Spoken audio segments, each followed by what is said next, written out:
നാലോളം നാളിൽ ലോകം തൃശൂരിലേക്ക് ഒഴുകുന്ന പുലിക്കളി മഹോത്സവത്തിന് കൊടിയേറി. നടുവിലാലിൽ മേയർ എം കെ വർഗീസ് കൊടിയേറ്റ് നിർവഹിച്ചു.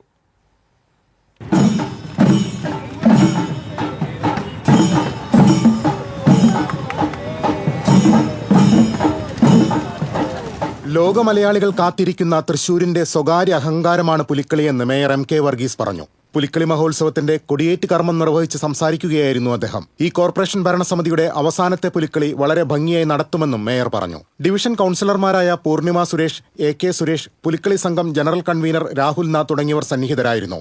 കോലഴി പൂമ്പാറ്റ ടീമിന്റെ ചെണ്ടമേളവും കൊടിയേറ്റത്തിന് അകമ്പടിയായി.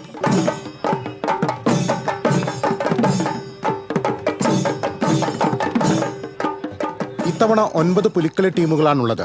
അയ്യന്തോൾ, കുട്ടൻകുളങ്ങര, സീതാറാമിൽ, ചക്കാമുക്ക്, വിയ്യൂർ, പാട്ടുരായ്ക്കൽ, ശങ്കരൻകുളങ്ങര, വെളിയന്നൂർ, നായ്ക്കനാൽ എന്നീ സംഘങ്ങൾ നാലോളം നാളിൽ നഗരം കീഴടക്കാനിറങ്ങും. 13 വർഷത്തെ ഇടവേളയ്ക്ക് ശേഷമാണ് വെളിയന്നൂർ പുലിക്കളി സംഘം ഇറങ്ങുന്നത്. 2012 നടന്ന പുലിക്കളിയിൽ വെളിയന്നൂർ ദേശം നിരവധി സമ്മാനങ്ങൾ നേടിയിരുന്നു.